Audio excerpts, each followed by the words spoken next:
welcome back to another episode of Adapting With. Today we are adapting with Dwayne Waite Jr. from Shell Games. Dwayne, why don't you tell us a little bit about yourself? Hey everybody, this is Adapting with Dwayne Waite Jr., Marketing Manager at Shell Games. So what's interesting about Shell Games is that we've been around since 2002, and we really dived into a lot of the high-tech type of experiences, your virtual and augmented reality, location-based experiences. We've worked on theme park attractions, and so if you travel around, you probably have experienced something that Shell Games has been a part of. So that sounds pretty hands-on. It sounds like you have worked pretty hand in hand with your clients. So whenever the stay-at-home orders came to place, what changed for you? Yeah, so a lot. I want to say it was the second week in March. We were all, ending our work day, and then we got the email that this will be our last day in the office for the, unforeseen future, and continue to be working from home. So yeah, it was a big change. We're really used to having our teams being really close, working close together, having that high level of interaction. Our teams actually, we make sure that each team sits next to each other, and whenever a project ends, desks actually move. So being in close proximity to their team members was very, very important for the studio. And now we've, literally took a couple months to adapt to that. We People had to get new, equipment from home. Some people weren't used to, working from home, so having your personal space and your commercial space in one area was tough for some people. And then just the technology concerns. Some people's uh, you know internet was kind of shaky. So just trying to figure out how we could support our team members and get to that high level of productivity that we were used to in the studio. Were you able to bring on any new hires?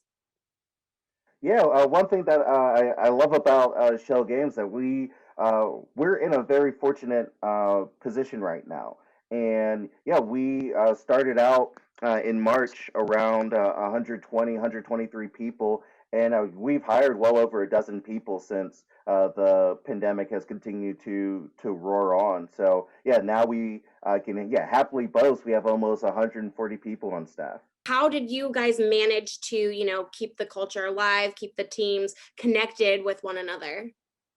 Yeah, so really just leveraging all of those technology solutions. We really went all in with Slack for the marketing team. We use different type of project management software just to make sure that we're all together, that we're constantly being able to communicate and iterate on different ideas. We still try to do a lot of the culture things that we did in the studio. Whenever we launch a game or finish an experience, there's a all hands meeting that we all go go team and celebrate the team's victories. We still showcase our demo days, so we show what projects the teams are working on at the end of last Friday of every month. And so we still try to do a lot of those things. It looks differently because it's virtual, but just trying to keep the habit up, because that's the issue whenever you there's such a culture change. What happens to the habit? How do people stay comfortable? So making sure so that a lot of those activities that we are accustomed to experiencing together, that we still do that just in a virtual manner. You talked a little bit about how this changed a lot of internal infrastructure. What about the clients that you deal with? How did you kind of shift them into the chaos that was 2020? Yeah, so we are delighted to work with a lot of fantastic people, and we were very transparent in how we were transitioning to a all virtual studio.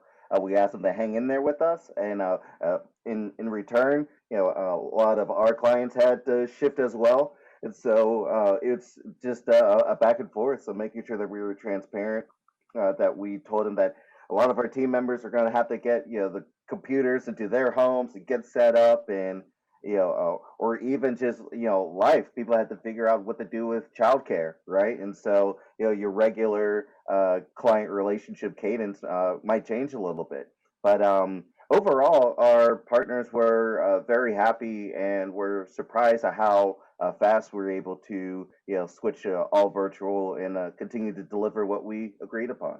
Were there any changes in technology that you used? Were there different styles of games that were created based on the year 2020? What kind of advancement was there for shell games? Yeah, so what we were excited about, since we do a lot of virtual reality, we were really excited about the Oculus Quest 2 coming out and being more widely available at a lower price tag for consumers. And so for us, making sure that a lot of our virtual reality applications are what we call Quest Forward, that we're making sure that our experiences are ready and available for the Quest users, because we saw a really large adoption in gaming. It's while we don't want to see a pandemic all the time, but people are stuck at home playing games. So whenever you looked at sales for a lot of our experiences, it did a good job. Our games did a good job, and so what we were looking at, well, how now, as a marketing team, how do we properly position our experiences without trying to quote unquote take advantage of this type of pandemic. And so just meeting people where they were, telling them that's like, hey, are you stuck at home? Hey, so are we, so here's some games that you can play. And so that turned out to be a fun strategy for us, and to really try to lean in to the uh, virtual reality applications like the Quest 2, and to show that our games and experiences were able to be played on it. And so yeah, so the wider audience for the VR industry for sure. And then in terms of development, we work a lot with different game engines, and so our teams are really well versed in Unity, which is a game engine, Unreal Engine, which is a game engine. And so our teams had uh, some unique challenges, in terms of the type of power of your PC, and how you develop by yourself versus being next to a person to try to solve different answers. Um, but then, yeah, I guess another interesting thing that we had to do was a play testing. Like, how do you play test virtually? Like, how do you watch somebody play a game? Because yeah, as we know with marketing, how people behave and how people think they behave can sometimes be very different. And so, how do you take that out of your game design team? So they had to come up with some creative issues or creative solutions to watch people play the games, to ask the right questions, to get better at asking the right questions in a virtual format. And yeah, so there are a lot of new tools that we put in our arsenal in terms of play testing, in terms of positioning our games, and just communicating with our user bases. Wow, it sounds like your team and you had a really good grip on how to handle this shift. For a lot of people, I know it was kind of chaotic, but it seems like you guys just went for it and kind of knew how to navigate. So, what is one key piece of advice that you would give other marketing managers in this situation? Yeah, we had the thrilling opportunity just to throw our regular, techniques and stuff out the window. It's like, okay, well, what do we do now? And so I said, yeah, definitely embrace the change. Be excited about being able to try something new, to learn a new skill, learn a new technique, to embrace your team. We really tried to communicate, what our challenges were, whether it's a professional or personal. I think the merging of work and home life, you can really tell that one affects the other, right? We thought that, but now we're feeling that. Being on meetings and you see kids running across the room, like, oh yeah, no, they have a life, and so telling people, hey, I'm sorry, I'm gonna have to end this early because I got to pick my kid up. So it's just bringing that human quality and being okay with that in terms of a marketing team, because we're talking to people, we're trying to persuade people to try our experiences who are going through the same thing. And so for example, we for our first couple of months in the pandemic, we made a lot of our learning games free.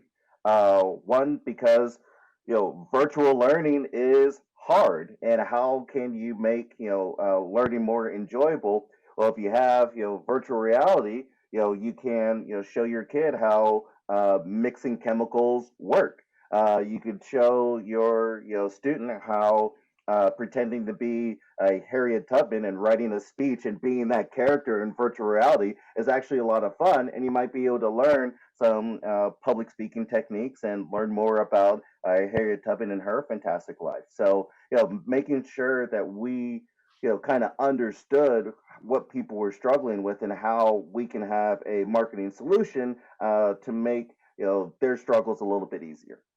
That's awesome. I know that that was such an issue, was trying to find, solutions. I really like that you were able to um, provide something free for people too, while they were trying to figure out the shift themselves. It's just trying to meet them where they're at. So I really like that. So what were some positives that came out of the year for you? Yeah, let's see. So uh, embracing a little bit more of just process. So since so our marketing team, we have about 6 people, and we're so used to just running to another person. It's like, hey, I was working on this. Can you do this for a second? And so now, just since we've been away, we've really standardized a lot more of how we work together, what our dependencies are, sorry, how we're being blocked, and how to communicate that effectively. And if we're blocked and they can't do anything either, how do we pivot? So how do we help each other? And so that's been a big benefit for us, and then for me especially these past couple months. Another thing is just being able to be okay exploring, being able to take mental breaks, right? And being okay with that. At the office, you just work, work, work. I gotta get done because we're always asked to do more with less, and so just with the working from home and being able to, I was like, well, you know what? No, I am going to take time to read a little bit, or oh, I am going to spend some time working on my initiatives for our marketing industry in Pittsburgh, because that's very important to me. And so yeah, just being okay to let your mind flutter a little bit with different things. And I think that's made whenever I get into my zones in terms of work mode, it makes me feel a little bit more focused. Sure. Yeah, I was about to ask how you manage stress, and but making time for yourself is great. You brought up the initiatives that you're working on in the industry. So what challenges do you foresee happening in the advertising industry throughout this year?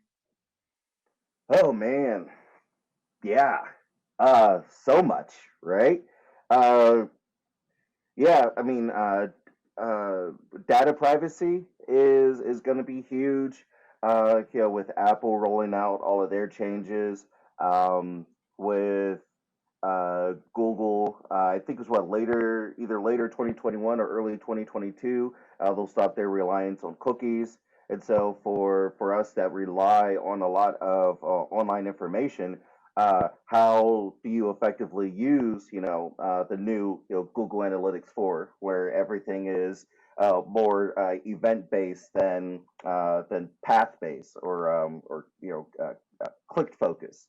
How do you use all the different types of fragmented media. The Edelman Trust Barometer came out, and people are trusting media less and less, and trusting people that they work with more and more. So how do you use those opinion leaders or those gatekeepers to push the type of experiences you're trying to get out there? Uh, all the different types of media, with TikTok and Reddit, and all the plethora of other things that continue to come out. How do you use that while still being genuine, but making sure that you can control the message or get the message that you want out, and have that spread. So there are a lot of things that marketers are looking at.